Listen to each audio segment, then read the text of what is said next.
Our next presenter is Dr. Eugene Tan, Director of the National Gallery, Singapore, and Director for Curatorial and Collections. Dr. Tan will share on the research and storyline developments of the National Gallery, Singapore, which was officially opened on 23rd December 2015. Dr. Tan, please. Good afternoon. Good afternoon, Ms. Rosa Daniels, Professor Tan Tai Yong, ladies and gentlemen. So we are the new kid on the block, which is why we're presenting last, I think. Now, I'd like to thank Professor Tan for his presentation and his speech. He gave such a good introduction about the National Gallery that I feel I don't even have to be up here now. But nevertheless, let me present our perspective of what we're trying to do, which I think responds to a lot of the issues that Professor Tan raised. Well, today, the situations that national galleries from Southeast Asia to Western Europe find themselves in are not just complex. They may even seem contradictory and paradoxical. Whether founded recently or a century ago, the National Gallery is under pressure to confront not only globalization, but contemporaneity. Today's art museums function as anchor points in the fast-changing cultural landscapes of our contemporary societies. In particular, the National Gallery highlights the inherent tensions in mediating between the presentation of art historical development of a country and the nationalist imperative to represent the nation through art.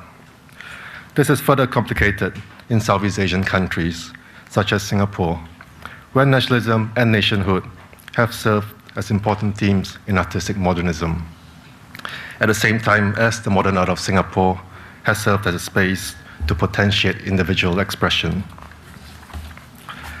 How can national galleries, which are tied to national histories, tell stories of art that are fully responsive to the changing contemporary conditions of art today?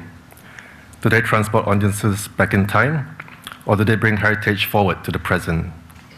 How are the public functions of these institutions changing? If the publics for today's museums are regional and international, how then do national galleries position themselves as connecting points for regional histories? What does it mean to go beyond a national art history? Does it mean the development of a regional, international, or global perspective? What does it mean to stake a regional perspective in contrast with a global one? Taking National Gallery Singapore, the country's newest museum, as a case in point, I will propose how a national art history can be written or rewritten, and how the presentation of this rewriting of national art history is an important part of the global conversation of art today.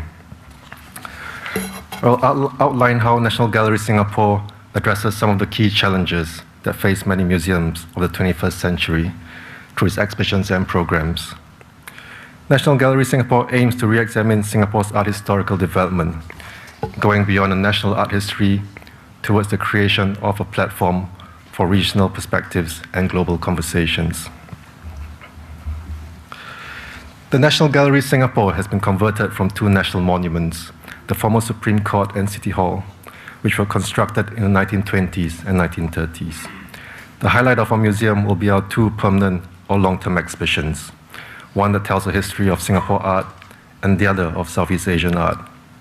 Through these two galleries, the National Gallery Singapore aims to examine the shared historical impulses in the region, highlighting the complexities and relationships between national and regional art histories. This is further complemented by projects which contextualize these developments within a wider global context. This shows you a plan of our building and where all different galleries and spaces are. So these permanent galleries at National Gallery Singapore are something new for a Singapore-based art museum. In addition to bring a sense of history to the art scene, what has been lacking, what they also offer is an opportunity for a dialectical approach towards curating art history. Over time, the propositions set forward by the earlier exhibition hangs will change, as we will respond to the critical discussions within the institution, and very importantly, that the institution has with other art historians, critics, curators, and artists. The permanent exhibitions of the National Gallery Singapore have also set a new precedent, given the scale and depth of these exhibitions. Each of these exhibitions will feature around 400 works, dating from the 19th century to the present, and will be one of the most extensive surveys of the art of Singapore and the region to date. The inaugural exhibition in the Singapore Gallery begins with two questions. What is the name and where do you come from? So siapa nama kamu is Malay for what is your name. And these are some images of our Singapore Gallery, which I hope you'll have a chance to visit.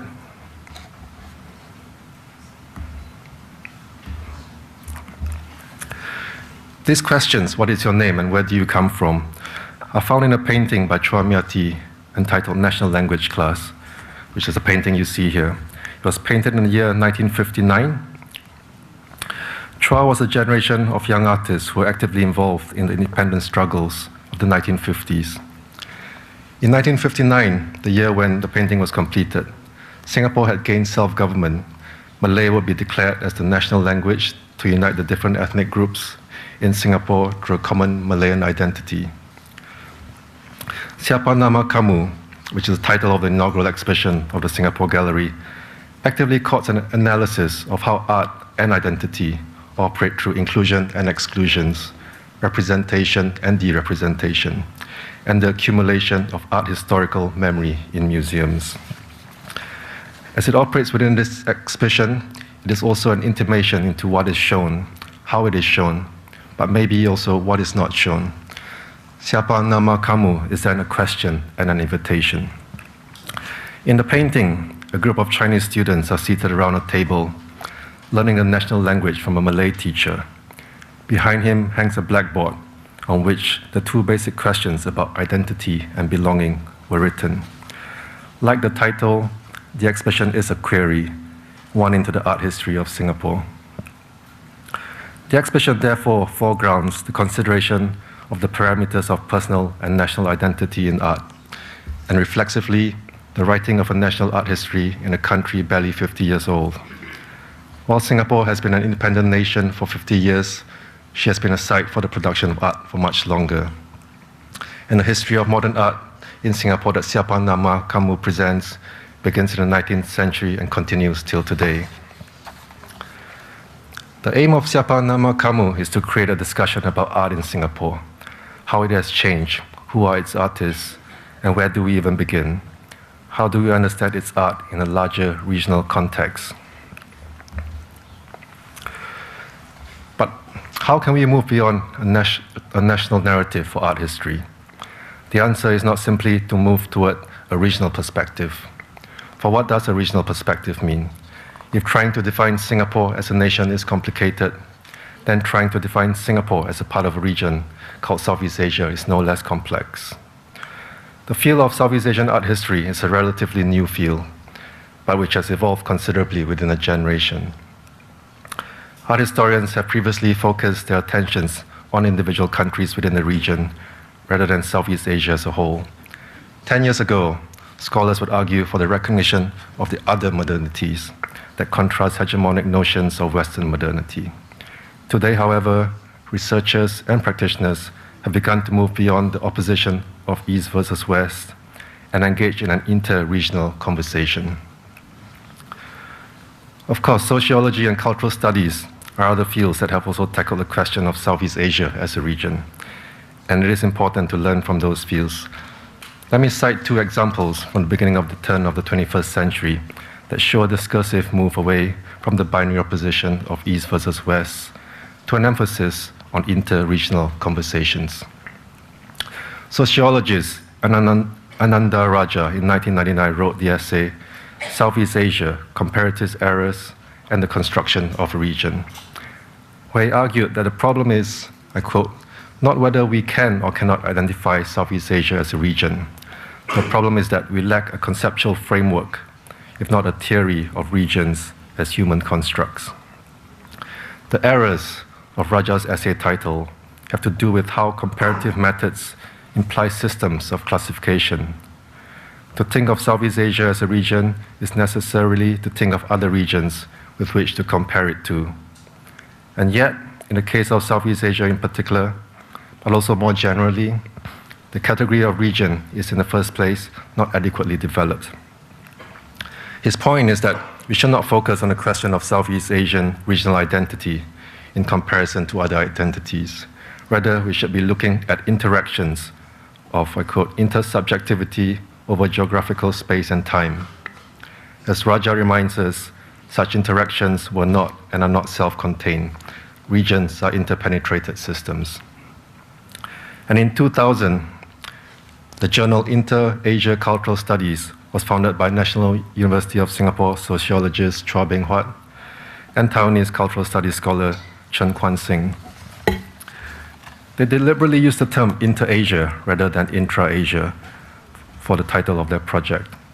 The term Intra-Asia would have arguably put the emphasis on articulating what an Asian regional identity might be, whereas Inter-Asia redirects our attentions to the interactions of an interpenetrated system. Raja, Chua, and Chen are all in a sense arguing that we will not uncover some underlying essential identity of Southeast Asia. What we are doing is constructing the region, constructing its complex and layered meanings as we look at the historical interconnections.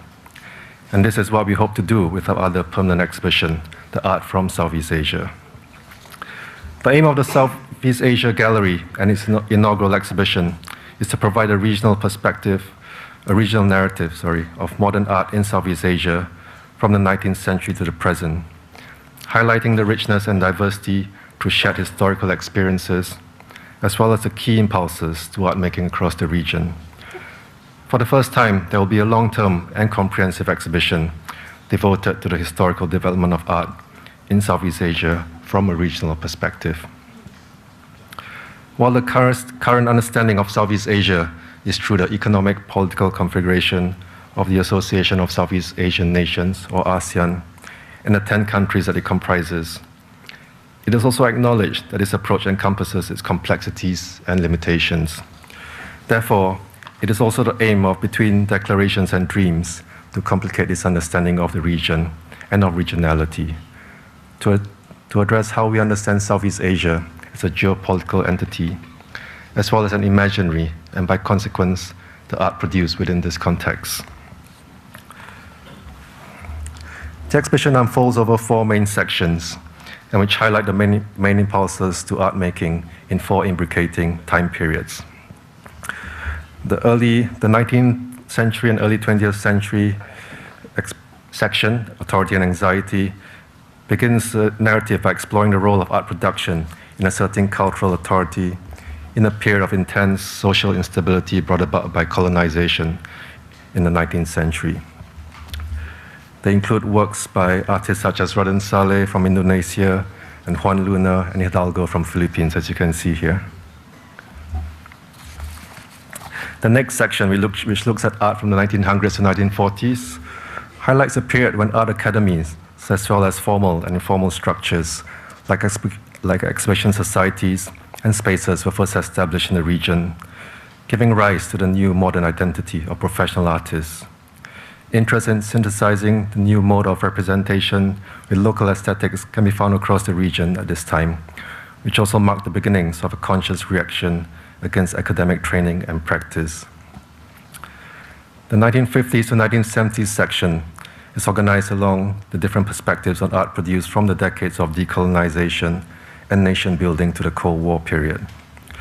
Artists were often pulled by the 2 forces, one responding to the needs of a new nation, and the other to the increasingly shared global artistic trends.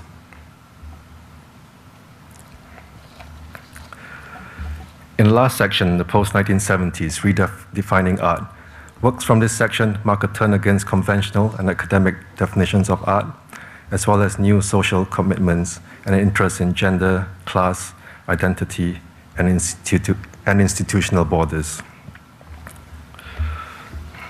To close, launching a national gallery in the 21st century means confronting many challenges and opportunities. At the beginning, I asked a series of questions. How can national galleries, which are tied to national histories, tell stories of art that are fully responsive to the changing contemporary conditions of art today? What does it mean to go beyond a national art history? How should one reevaluate the role of national galleries, and how might they reinvent themselves? It is clear I cannot provide the full answers here. Rather, from the perspective of National Gallery Singapore, the answers will come, not only in how we make our exhibitions and conduct our programs, but in how we look back and reflect on what we have done and how we evolve and innovate. Singapore will now have a national gallery with two major permanent exhibitions, one telling a story of Singapore art and the other telling a story of art from the region, from Southeast Asia. The term permanent is not quite right, and the terms nation and region are not straightforward. What is exciting about these permanent exhibitions is not only that they tell fascinating stories that complicate our understanding of what it means for Singapore to be a nation and what it means for Southeast Asia to be a region, but that these stories will continue to unfold and evolve. As these stories evolve, we hope that National Gallery Singapore will also create a shared sense of continuity. As humans, we don't just tell stories. We tell stories in series, changing them along the way. Storytelling is serial by nature. The stories we tell about art, about how art tells a story of a nation, a place, region, or a corner of the world. What these stories do, above all, is not answer our questions, but keep the questions open and keep them interesting. Thank you.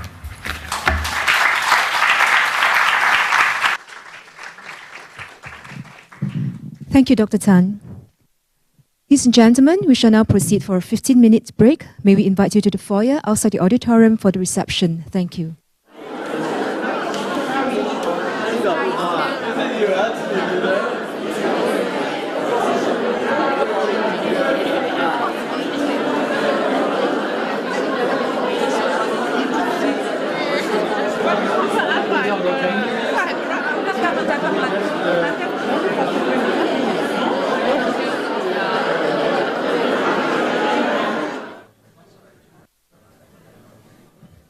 Ladies and gentlemen, welcome back.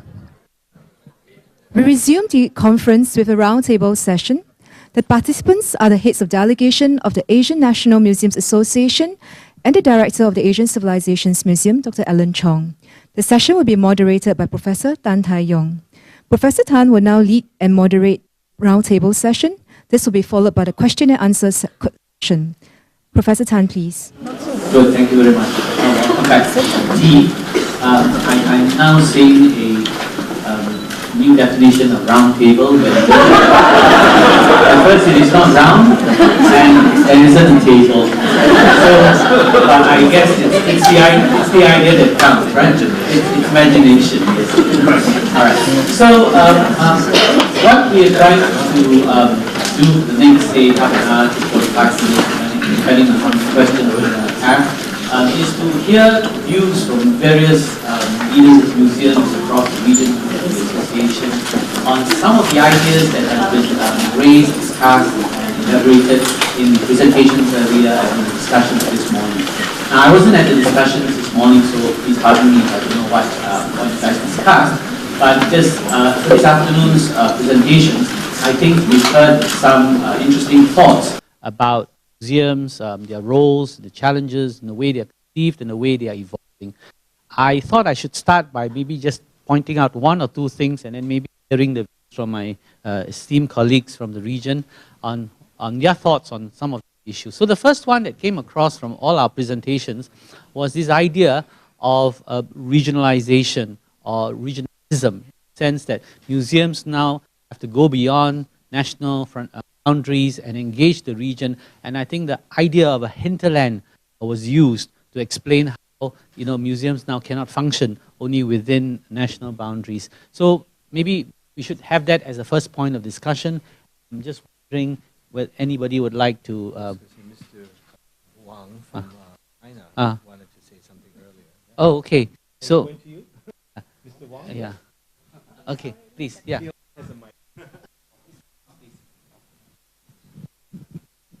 I'm Huang Zhenchun from National Museum of China. 非常高兴参加今天的圆桌会议。这个圆桌不仅没有桌子呢，出乎我意料的是还比较大。This round table meeting, I'm very surprised it's round table but without table, and it's bigger than a table. 而且我觉得这体现了我们亚洲文明博物馆的影响力。And it reflects our Asian museums, the impact. 今天我们讨论这个题目啊，我觉得非常有意思。听了几位的介绍，我觉得他们讲的非常精彩。I've heard a few speakers just now early on. I find that their talks are very interesting, and the topics is very interesting too. 作为国家博物馆啊，因为它的地位和它的职能的特殊性，而与其他博物馆呢有所区别。As a national museum, because of its status as and also its 它的地位和它的什么职能 and its roles, that's why it distinguish it from others. 因为国家博物馆在一国的博物馆当中呢，处于一个龙头的地位，或者说它发挥着示范性和代表性的作用。Because a national museum, as a national museum in a country, it represents it actually is in a leading position, and it's in a demonstrative position for that country. 国家博物馆它所坚持的理念，所采取的政策，对其他的博物馆呢或多或少有着影响。A country's policy or the belief in their in the way they manage or run their own museum actually has some impact on other museums as well. 所以我们说呢，处理好历史和艺术，一个国家博物馆当中的定位问题，这涉及到呢，博物馆事业的发展，是国家博物馆所独有的这样一个特殊性。To actually very well taking care of the history aspects and the art aspects, it actually involved the positioning of the museum, and the positioning itself actually already determines the way the museums develop, the direction of the museum's development. 作为一般博物馆呢，它的基本职能呢，是展示人类文明，促进人文交流，提高观众的精神文化素养。Actually, a general museum is to present human civilization and also to increase our human spirit of understanding of 人类文明是吗？什么精神啊？精神文明。It actually also increase or enhance our we say spirit knowledge or our I don't know what's the best word, the knowledge in that aspect. Sorry. 你说4句话，一是呢是藏品征集和保管这样一个机构，博物馆业务发展的基础。品的什么？藏品的征集和保管。Actually, one of the roles is to preserve and conserve the works. 是举办陈列展览，是博物馆呢发挥作用的一个主要形式。And another role of a museum is to exhibit their works. This is also part of their part of the function of museum. 但是宣传教育，这是博物馆作为公共文化服务的一项基本职能。The third is the role of museum is publicity. It actually has the role of increase awareness or to serve the public. 4是学术研究，因为博物馆的各项业务活动都应植于科学研究的基础之上。Fourth is academic research, because all the scientific or science is based on this build up based on this to build it up. 当然这是一般博物馆都具有的。那么作为国家博物馆，还要处理好历史和艺术的关系问题。And these are all just now what the 4 aspects are actually generally covered by all museums. But the National Museum, there's extra function that we have to take care of the aspect of history and arts. 所以我觉得今天这个议题重要性也就在这里。So I feel the importance of this topic is also here. 这2个问题呢，对国家博物馆来讲，我觉得都非常重要。And these two things actually to a national museum is very important. 如果一定要分出个先后的话，我认为首先是历史这个因素。Actually, history and art are both are just of great importance. But if you want me to really distinguish or you want me to rank in the position, I would still think history is very important. 因为博物馆介绍的历史是通过实证物所展示的历史。Because the history through the exhibition of a museum, it actually reflects the truthfulness of the history. 它和我们课本上所讲的历史不同，它具有权威性。It is different from what is learned from the class textbooks because the museum's exhibition has some authority in whatever it says. 而国家博物馆呢，又集中了一国文物的精品，最能全面系统的对历史加以展示。And National Museum has actually absorbed the heritage of a country, and it actually is very, I should say, completely reflect the countries, the nations. 也正因为如此，了解一国的历史文化，往往是从参观国家博物馆开始。That is the reason why when a visitor, when they understand, or any visitor, when they understand a country, they understand it through going through the museum, from the perspective of museums. 所以我赞同陈教授讲的，就是国家博物馆是呈现一国历史进程的地方。So I agree with what Professor Tan has said, that a national museum is a place, a venue that reflects a nation's history as well. 可以说全面、系统、权威地展示一个国家和民族的历史，是国家博物馆的特点，也是它的一个重要职责。It is a characteristic of National Museum to reflect on the ethnographic of the country, and what it reflects is some authority in the content. 其次呢，我觉得国家博物馆也离不开艺术。And as well, I also feel that it also cannot separate from art. 因为国家博物馆作为一个综合性的馆，就不仅呢是历史的一个圣殿，还是美的殿堂。Because National Museum is not only a place for history, it is a place for art as well. 我认为离开了艺术，国家博物馆不能够成为殿堂。And if it has no art in it, it leaves the part of art. It cannot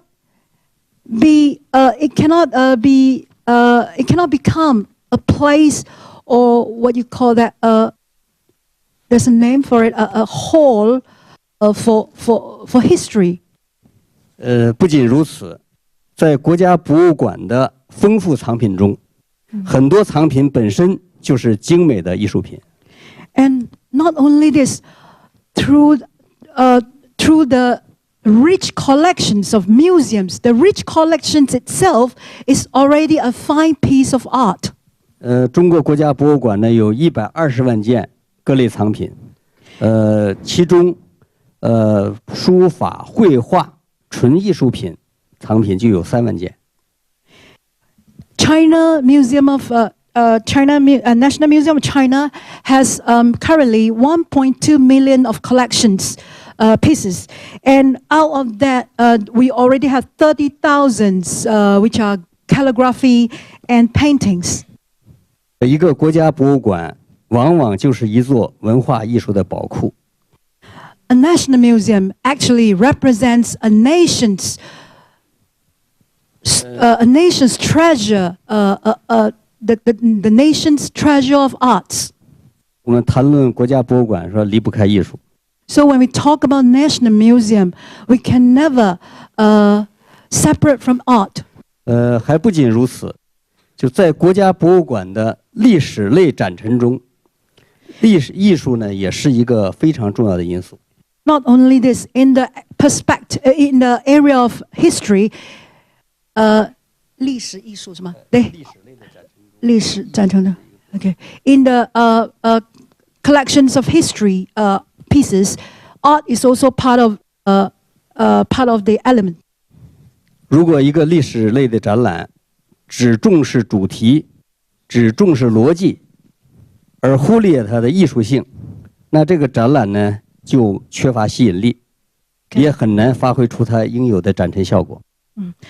If exhibitions, historical exhibitions, has no art element in it, it just emphasizes on the theme, just emphasizes on the logic. It doesn't attract the audience, and it doesn't attract the audience, so it doesn't play a role in actually it doesn't. That means it defeats the purpose in playing this role. 我们参观的新加坡历史博物馆，它的展览就给我们留下了非常深刻的印象。I have very good impression of because I have actually toured around Singapore National Museum, and I actually have good impression of it.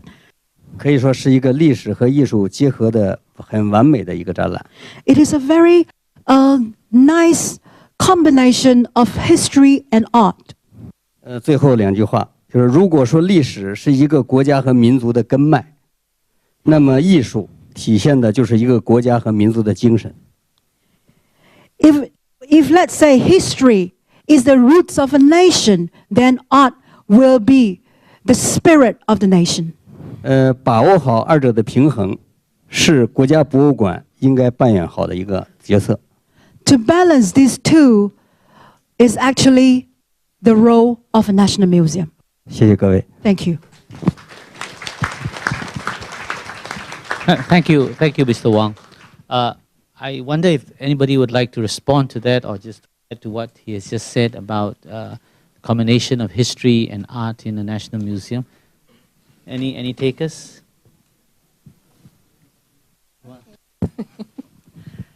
Well,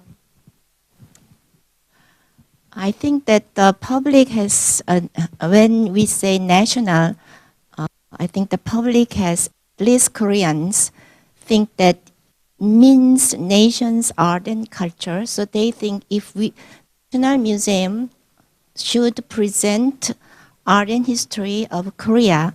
So that was the perception maybe 20 years ago.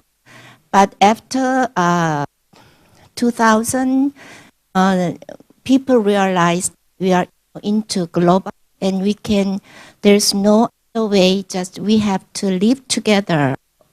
Because in Korea, there are now about more than 1 million foreign laborers. So there is this realization that the world has changed and we have to embrace diverse culture. Usually Korea doesn't, we don't have much chance to understand diverse culture.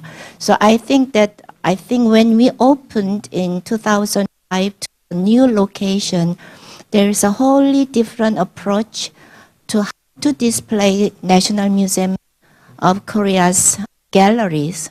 So we newly established new Asian galleries and we started to collect Asian art. We have some Chinese ceramics and some Japanese paintings, but we started to collect Southeast Asia, Indian, and so now we have these galleries for Asian art, but also we try to change our permanent gallery, which we used to display Korean art and culture, but we try to approach in context with China and Japan and other countries, because I think it's very important these days because in East Asia countries, well, for instance, China, Japan, and Korea, we used to talk about or research where this influence come from, maybe from China, or who are the first nation to start this style. And that's kind of a nationalism.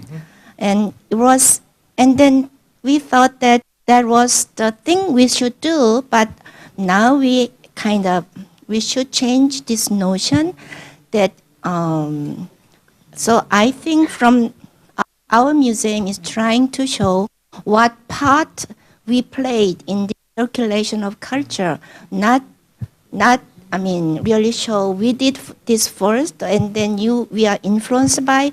I think it was the, maybe it's now over, it's the past, and I think that's the role of our National Museum, to prepare people to adapt this rapidly changing environment and global period.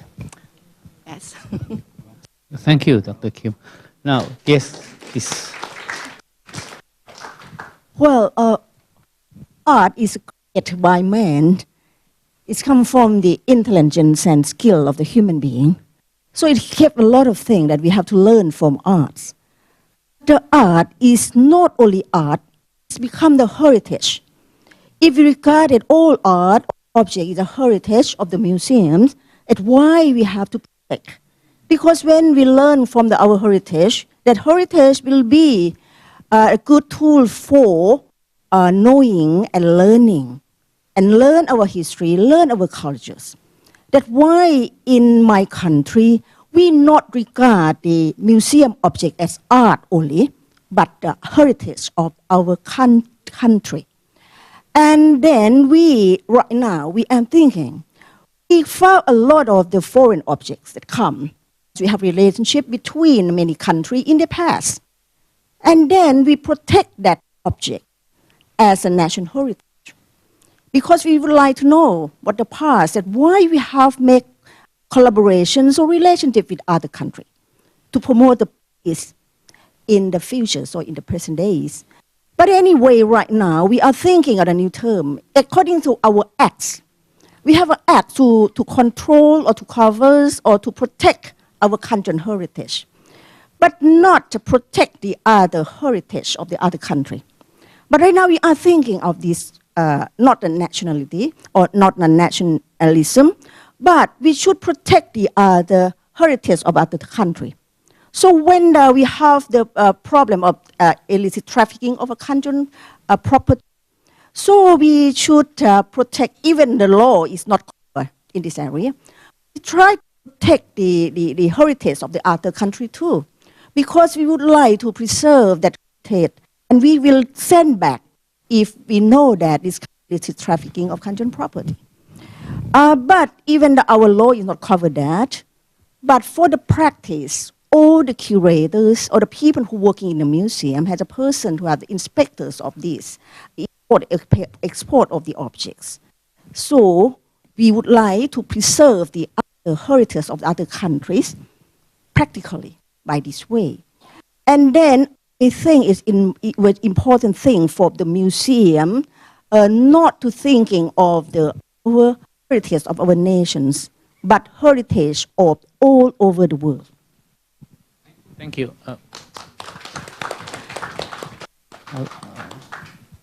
Yes, to National Museum. I am Masami Zeniya from Japan, Tokyo National Museum. There are 12 national museums in Japan. One is the Science Museum, Nature Science Museum, and another 11 museums is human resources. Do you know? There are 4 national museums in Japan, Tokyo and Kyoto, Nara, and Kyushu. This 4 museums is under the umbrella of National Institute of Cultural Heritage, which collect research and exhibit historical artworks. They each have a primary field. The Tokyo National Museum focuses on cultural properties from prehistory to the beginning of the 20th century. The Kyoto National Museum and the Nara National Museum concentrate on artworks from the times when their respective city was the capital of Japan. And the theme of the Kyushu National Museum is exchange with Asia. Moreover, Japanese political history is covered by the National Museum Japanese History. Ethnology by the National Museum of Ethnology. And modern and contemporary arts by the 5 National Fine Art Museums.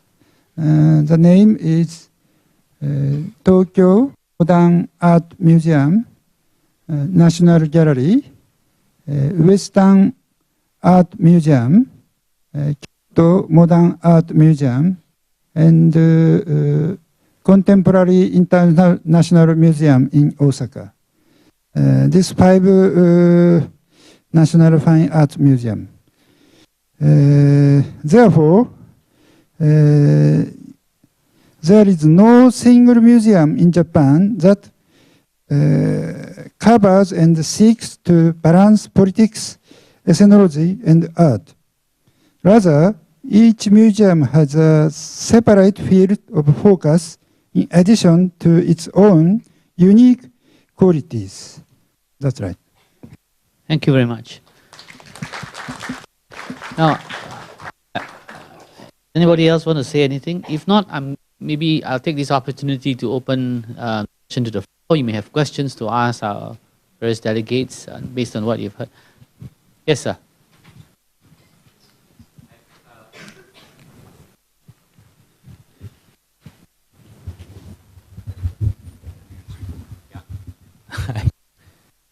I have a question to the Singaporean museums. So all the 3, the National Museum, National Gallery, and the ACM are relatively newly opened or redone. Was there ever a discussion to build new buildings? All of the 3 are in colonial buildings, and I think this might be interpreted as a sign of the past of the museums. Okay, maybe Alan. We've entered a post-colonial phase, so we no longer think that way. We embrace the history wherever it comes. No, seriously, I think that the respect for the past has now transcended any notion of direct colonialism. I think in Singapore especially, as elsewhere in the world, I see a respect for the past and not a sense of obliteration. I think this was set in place in the early days of Singapore's republic in the 1960s, that there should be an embrace of the past where it came from. I think Professor Tan can speak to this more authoritatively than me, but I think that was part of it. Secondly, the need to preserve old buildings that were very valuable, otherwise they would be lost. And I think there was great danger with the National Gallery. This was really the only option. Finally, I would say that there was discussion of a building for the Contemporary Museum, Singapore Museum. I think the people in the audience know more about this, but the long-term master plan at one point would be a signature contemporary structure for a contemporary building, contemporary museum. So I think those is still possible long-term. I would point out that the Natural History Museum at NUS has a rather brilliant new structure, even though its roots go back to the mid-19th century. In a sense, it does not occupy a historic building, it occupies a contemporary structure, but it is part of the original National Museum, the Raffles Museum. But it is ironic, we're all of us in historic buildings for now. ACM has expanded it with a few new structures, and of course, the National Gallery is really transformed by its new linkages and roof. So I think it's a nice balance of old and new.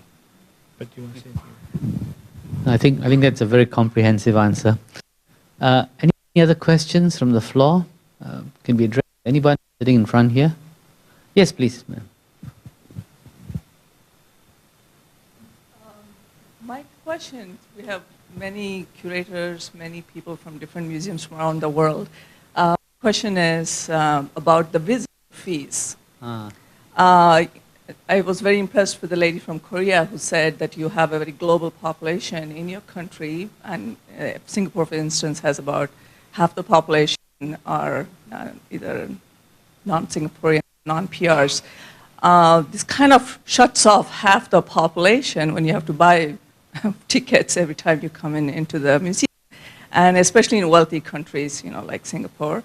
And I was quite impressed when I went to Shanghai a couple of weeks ago. All the museums that are free, and if I go to Indonesia, it's phenomenal. So what is the trade-off? Having fees, I understand it's important to maintain heritage building and collections, but at the same time, shutting off the population coming in multiple times and having that interaction in a museum. Where is that balance? Thanks. So your question is whether museums should essentially be public institutions that admit people for free, and you don't differentiate between citizens and non-citizens in terms of admission.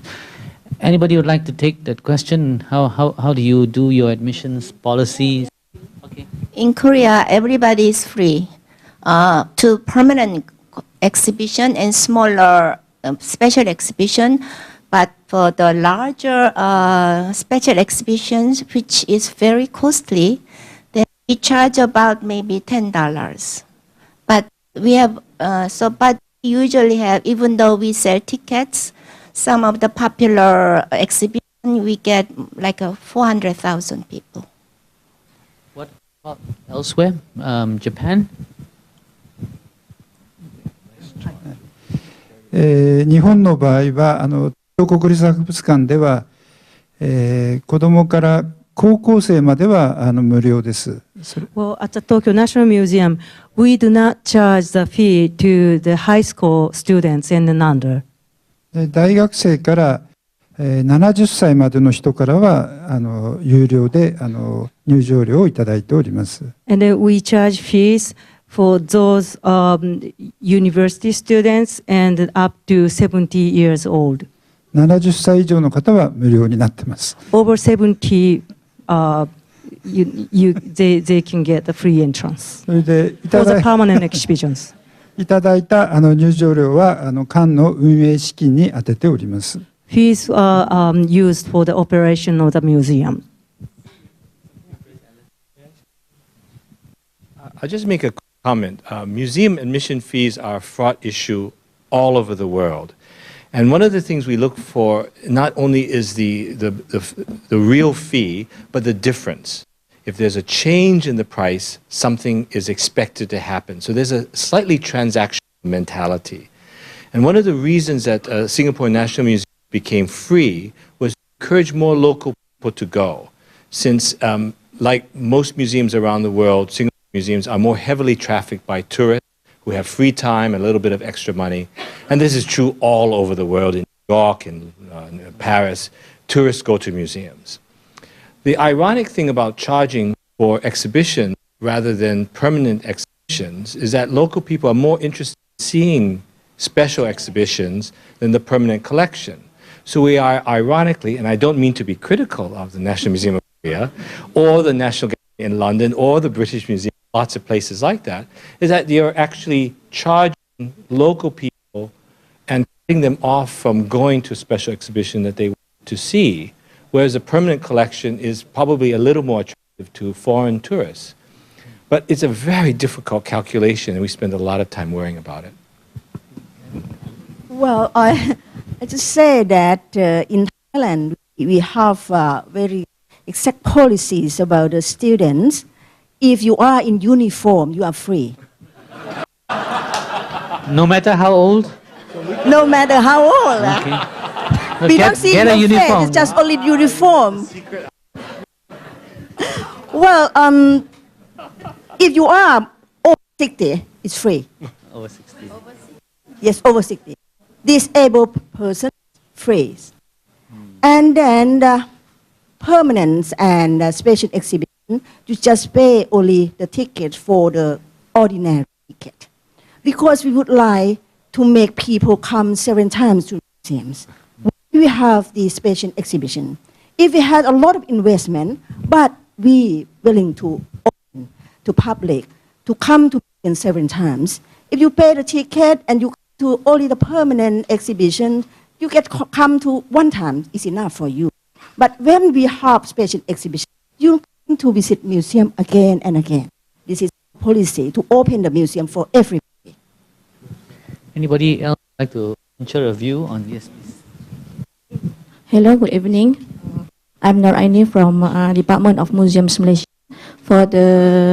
In Malaysia, especially National Museum, and also 20 others museum which managed by Department of Museum Malaysia, we just local the admission fees for the local only 2 ringgits and free for the children in uniform, like Thailand. Yeah? Okay, so for the foreigner, 5 ringgits only, 13 years old, and then 2 ringgits for 12 years old. Okay, so looks like many of the museums seem to have a policy of wanting to attract visitors, and I think they are either charging very low or not at all for some group of the population. Can I have the next question, please? Yes, sir. The emphasis is about bringing people to the museum. In the Western world, the museum is much more engaged in outreach now, where you're really going to the people and incorporating that into your program. And I haven't heard any sort of address that, except a little bit in your presentation, in which you talked about working in some of the neighborhoods and drawing them a little bit. Would you like to pick up on that a bit in terms of that outreach that you're doing? And again, my emphasis in this case is that instead of having people come to you, you need to acculturate them into being part of the museum system by that outreach and sort of get the kids involved here because they'll take their parents thereafter. I'll just speak very briefly to this because, you know, I'm obviously not someone who works in a museum, so I'm not sure whether I'm saying the same, but I know for a fact that this attempt to actually bring the museum to the people have been an ongoing initiative of the National Heritage Board. So in addition to making museum exhibits attractive to get people in, I think there are lots of traveling exhibitions that go out to the various neighborhoods and that to, in a way, to hook members of the community to say that then you make that connection back to the central, to the museum itself. And I think this getting schools to participate in various projects involving the museum are ways in which this engagement takes place as well. So this is what I understand NHB has been doing. Maybe you have more to add to that? Oh yes, it's done all over the world and it's very active in Asia. We heard that Thailand has a new bus system to reach out. I think we all have KL at the National Museums of Malaysia also have a very active program. I know Korea and China do too. The reality of what we do, we are all embedded in school curriculums in various ways. We spend a lot of time. The back half of the audience here is community and education departments of the NHB, so we do spend a lot of time there. And we've heard a lot of the specifics in our off-site sessions earlier. Perhaps others want to comment. I know Amara does a lot.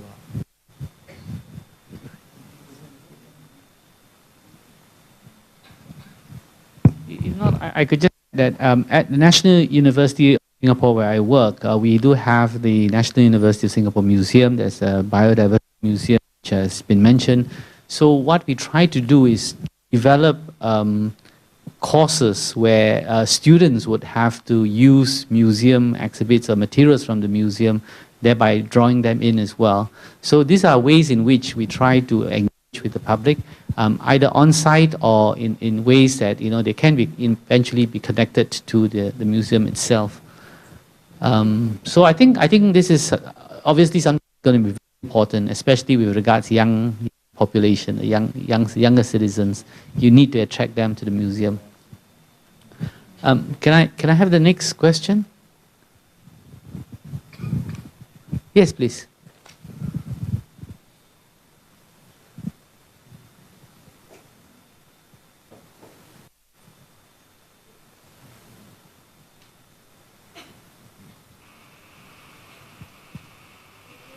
No, it's on.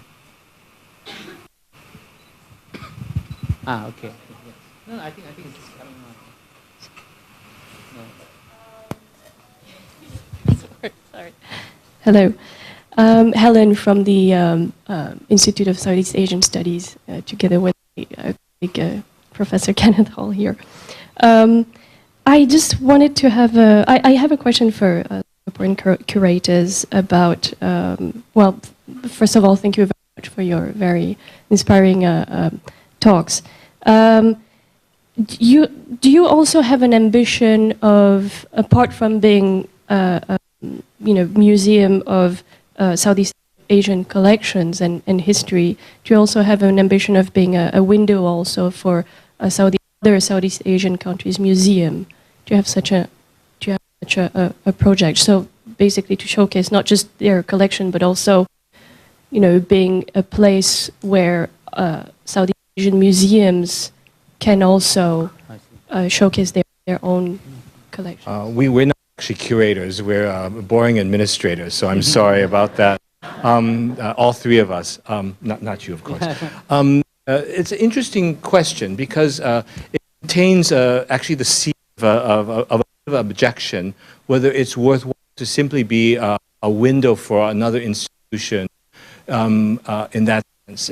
And we have tried in the past to do diplomatic initiatives around Southeast Asia. We hosted a series of shows, partly curated but partly externally curated on the Philippines, Vietnam, help me here, Thailand. We ran through a group of Southeast Asian countries, primarily drawn from those countries. And they were a great success, and they were very close collaborations around this notional table. The question, do those shows, or we ought to do those shows because of innovation and a contribution to the field, as well as stimulating audiences. And I guess I'm very wary of a diplomatic initiative in and of itself, because I think it's fraught with danger, and there's tremendous risk and expense involved in a diplomatic exchange. So I'm going to be very blunt that one has to be very careful in simply being a window, mouthpiece for a particular collection or an institution. What we're really trying to do is to connect the dots and move away from museums and nation states, I mean, in a nutshell. And so just at lunch, we're thinking about Srivijaya. What does Srivijaya mean? And there's never been a comprehensive exhibition in Srivijaya. And we've got 4 great collections of Srivijaya material at this conference. And that might actually create more interesting dialogues, and also Srivijaya's connection with Chola and Pala and other Indian cultures, let alone trade with China. So this may be a kind of way of connecting the dots. But I think the thrust of the question is one, and we have tried in the past and will continue to do so. Yep. So just at some point, when we have the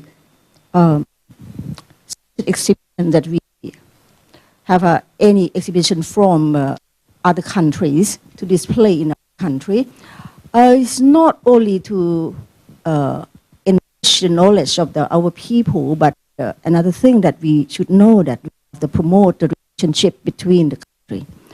And then I think it's a very good, my museum have a duty to promote the relationship among the nations, among the peoples of this country and that country.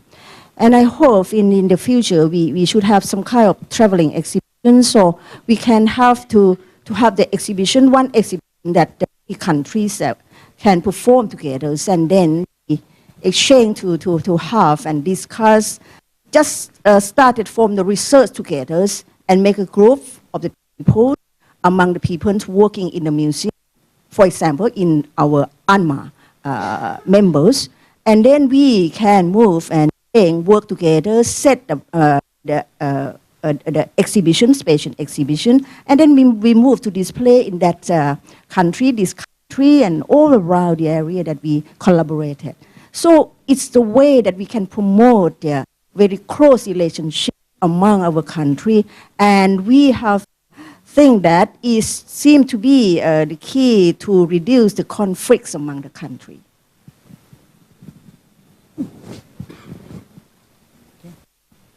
Okay, sorry, yes, it's done. Can I have the next question, please? Yes, please. Just actually following up on Kun Amara, something I've been thinking of myself.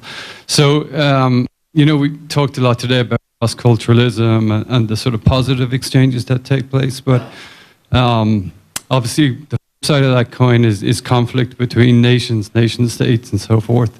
We see it, worldwide, whether it's in Southeast Asia or activities, all around the world. So should museums, we do these exhibitions that promote cross-culturalism, and we sort of indirectly say, that this will sort of promote better relationships between countries, but should national museums really, should we tackle this head on? Should we actually look at, conflicts that, is that something national museums can we actually,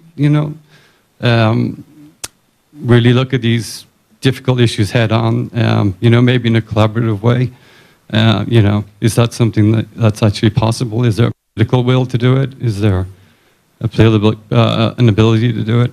It's just a very pertinent question, obviously, not just within Asia, but you look at, events in Europe last week sort of bring it to mind as well. So it's just something for us all to think about. So museums dealing with contentious issues of points of conflict, it could involve the region around you, or issues where it basically involves different perspectives and which don't necessarily agree. So how do museums square with that sort of thing? Prepared to deal with this sort of issues? You should answer. INA. Nice on the spot. Yeah. Sorry. Yeah. I personally think that there will be points where, or there will be occasions where these things cannot be avoided, and if museums are to be sites where people develop deeper understanding of the issues and of all the complications of the kinds of daily living and the kinds of current affairs they are encountering, then I think there should be a preparedness to deal with some of these things. But it is never easy because national museums are in the end state-funded, and as Alan pointed out at the very first sentence of his presentation, they are political institutions, and political institutions have a remit. So if if you are to take a position, then already the objectivity could be compromised. And if objectivity is compromised, then how do you deal with controversial issues involving different perspectives? It's very difficult. So sometimes you need to give passage of time. So it may not be possible to deal with contemporary issues. I'm going to speak very bluntly. For instance, would Chinese and Japanese museums be prepared to deal with issues of the South China Sea and the contestation of areas around South China Sea, even if it were to offer a historical perspective?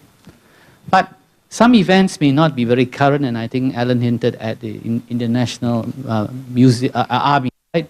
And a recognition of historical rule at a particular time in history, which may no longer have current relevance or resonance. Now that may be easier, because through the passage of time, things become less burning. But if there are current issues, I'm not optimistic that I think museums are well placed to deal with this sort of thing. Okay, so that's the exhibition collection part. But I guess museums could be the site where these debates take place. They could be a place where, in a situation like this, people debate and ask questions, and even question why certain collections are there, why certain exhibitions are done in a particular way. I think there should be space. But in terms of developing exhibitions to show controversies, I don't think it's going to be that simple. Not around this table. Another table. Oh, hence the absence of a table. Yeah. Yes. I want to follow up on that, because you gave a good example of possibility earlier today. You have the showcase exhibit upstairs, the shipwreck. And you made the connection to the Middle East and also to China today, which is a real nice base then to explore some of these issues very carefully, as you point out, but to again go from your showplace into type of opportunities. Sorry. If we could craft an institution that was actually meant to address controversy, so it wasn't part of a national narrative or intensely scrutinized narrative, but actually had the role of being a convener of problematic issues, that's probably the way to do it. But we don't. I'll speak. National museums can't take that on. It has to be really somewhere else. And I'm thinking of, the Museum of Liverpool, the Museum of Slavery, or the Holocaust museums, who actually have set themselves up to deal with controversy. Then it's easier for them to expand and take on modern controversies.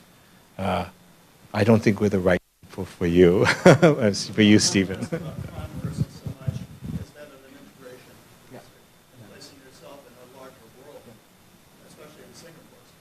That's easier to do. That's our mission. Some of you may know that Singapore is in the process of thinking of a founders' memorial in a way to honor the founding. I don't know whether they define founders as in the population, the generation, or the leaders, but it's a recognition of the contribution of that first generation of Singaporeans who had built this country. Now, there's a lot of discussion about what that memorial should entail. Do you make it entirely celebratory and build statues and individuals, or do you reflect on the challenges, the kinds of difficulties, the opportunities lost or the opportunities won, and how do you reflect those in a kind of an environment that gets people to reflect and think rather than just to accept, So I think these are things which some controversy might emerge about the founding story and who's involved and who is not involved. So I think there could be some controversies in that, and it'll be interesting to see this thing shape up. Yes. I'm Tiwari from National Museum, New Delhi, India. We are just talking about conflict between nations. In the morning session, I had shown a coin from Gupta dynasty, and its date is around 4th century AD, 320 AD to 330 AD. The particular ruler, Chandragupta, ruled in the country, and we have got a gold coin of that ruler. And in the morning session, you have seen the king is offering a ring to a queen, princess of Nepal. Indian king, his name is there, his dynasty's name is there, inscribed on the coin. And princess of Nepal, Lichvi, her name is there, Kumar Devi. So if such things are there in your museums, you can display it. We have also displayed it. And whenever people of India and Nepal see that coin, they will feel, there might be some fight between two nations or two states. After their marriage alliance, that thing is gone because they have socio-political relations. Then there is no question of any fight. So at that time, media was not there, TV was not there. This coin was there. Just to commemorate that occasion, at that time, they had displayed this on the coin. Name of both the king and queens are there. If such things are propagated in our museums, then these are very good things to encourage our cultural things and other things. So if these such things are there, we must propagate. So I'm just going to take one last question if there's one. If not, then I'm going to ask my fellow panelists, do you have any last thoughts you want to share with the audience? Anybody would like to say any? Okay, if not, it leaves me to thank my fellow panelists, and to all of you for, I thought it was a very interesting session. Lots of important points have been raised. Not all of us have answered to you, but I think it sets at least some of us thinking about the issues. And I hope we'll have more opportunities for conversations like this. I don't know after this, but oh, you're going to make the concluding remarks. Am I? Oh. Okay. We're doing. Thank you for very your much, Tai Yong. questions. Thank you very much, panelists. Yep. And thank you, Professor Tan, members of the roundtable session, for sharing your insights. May we now invite you to return to your seats, please.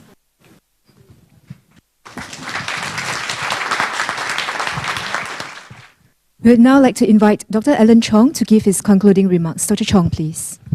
I have nothing more to say, except thanks to everyone, participants, and the audience particularly.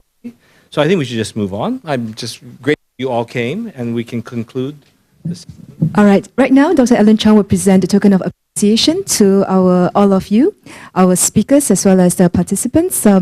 First of all, we'd like to thank Professor Tan Tai Yong, Executive Vice President of the Yale-NUS College.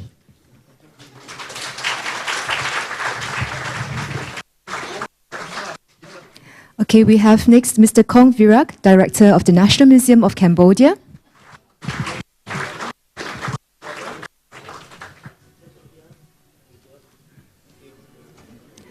Mr. Huang Zhenchun, Deputy Director of the National Museum of China.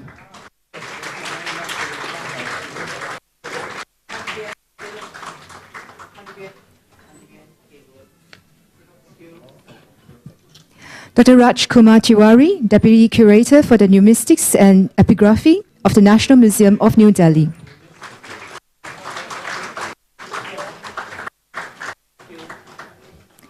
Ms. Intan Madiana Napitupulu, Director of the National Museum Nasional Indonesia.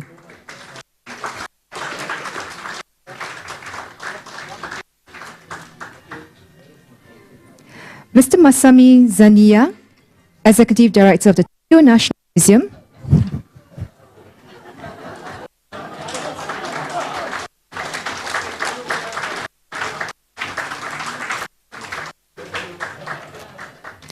Dr. Kim Yong-na, Director General of the National Museum of Korea.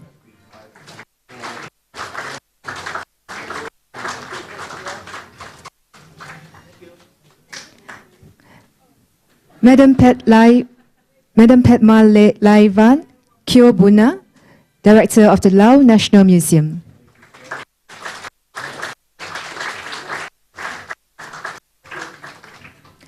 Madam Noraini Basri, Curator of Department of Museums, Malaysia.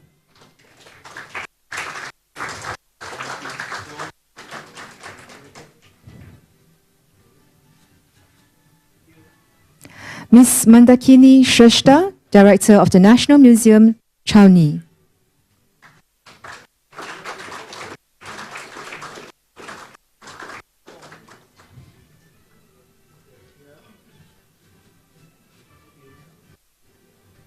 Madam Sanujati Kasturarachi, Director of the Department of National Museums, Sri Lanka.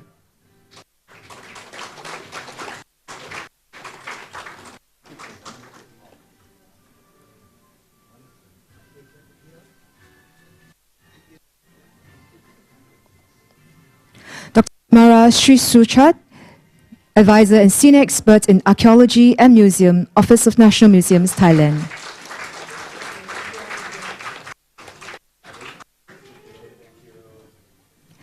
Mr. Nguyen Van Quong, Director of the National Museum of History, Vietnam.